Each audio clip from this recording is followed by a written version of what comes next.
Membahas tentang Bung Karno, sepertinya kita takkan pernah kehabisan topik. Bagaimana tidak, hampir di setiap aspek hidup sang presiden pertama ini menyajikan penggalan-penggalan cerita menarik yang bisa dikulik serta memberikan pelajaran. Entah itu soal kehidupan pribadi sampai tentang prestasi-prestasinya yang luar biasa. Berbicara tentang prestasi, Bung Karno memang memilikinya, tak hanya yang pribadi, tapi juga skala nasional bahkan dunia. Makanya, tak heran kalau kemudian beliau disebut-sebut sebagai presiden terbaik yang pernah memimpin Indonesia.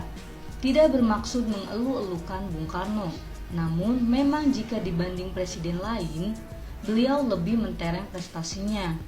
Lalu kalau kita bahas tentang detail, kira-kira apa saja sih prestasi Bung Karno yang membuatnya jadi presiden terbaik? Mari simak ulasan berikut ini.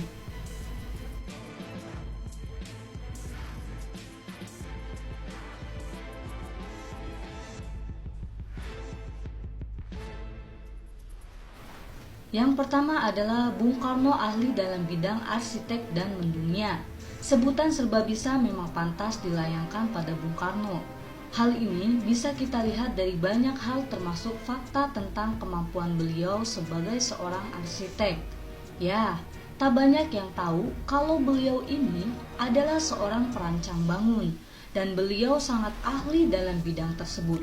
Sampai-sampai pernah mendirikan sebuah biro insinyur di tahun 1926 bersama Insinyur Anwari. Bukti kalau beliau ini cakap dalam arsitektur bisa kita lihat dalam berbagai momen hidupnya.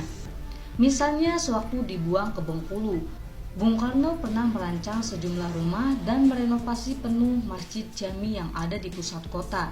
Tidak cuma itu saja, pada tahun 1955 ketika berangkat haji, beliau menyumbangkan ide arsitektural pada pemerintah Arab Saudi di mana beliau mengusulkan agar sa'i dibagi menjadi 2 jalur.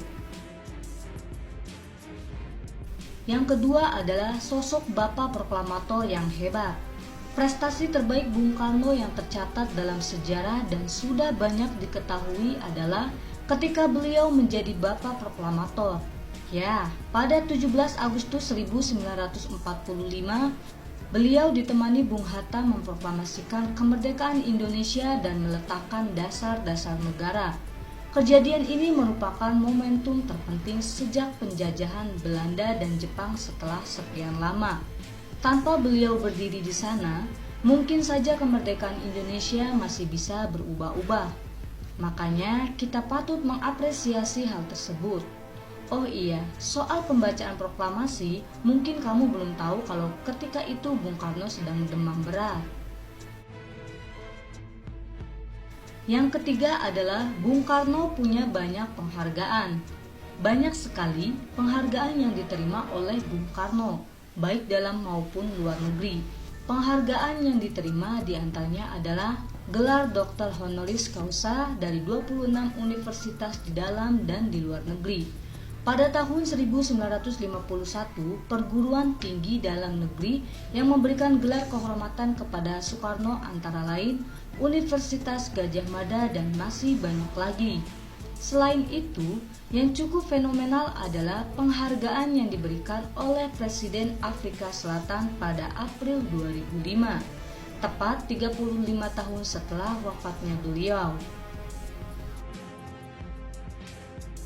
Yang keempat adalah di tangan Bung Karno militer Indonesia menjadi kuat.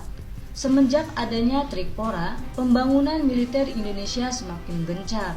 Momen tersebut terjadi tepat setelah diplomasi dengan Uni Soviet yang membuahkan pinjaman jangka panjang kepada negara kita dengan nominal sebesar 2,5 miliar US dollar ketika itu. Mendapatkan suntikan sedemikian besar, Indonesia pun memanfaatkannya untuk memperkuat bidang militer.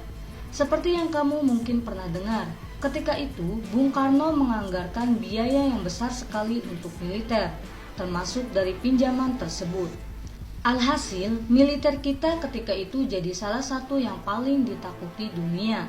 Salah satu prestasi militer terbesar Indonesia ketika itu adalah kembalinya Papua Barat ke pangkuan Pertiwi setelah sekian lama. Tak banyak pemimpin hebat yang bisa melakukan apa yang Bung Karno perbuat, bahkan para penerusnya sekalipun. Oleh karenanya, memang harus diakui kalau beliau ini merupakan presiden terbaik yang pernah memimpin Indonesia. Meskipun Indonesia belum mampu menemukan sosok Soekarno kedua, namun kita harus tetap berharap suatu saat nanti hal tersebut akan benar-benar datang.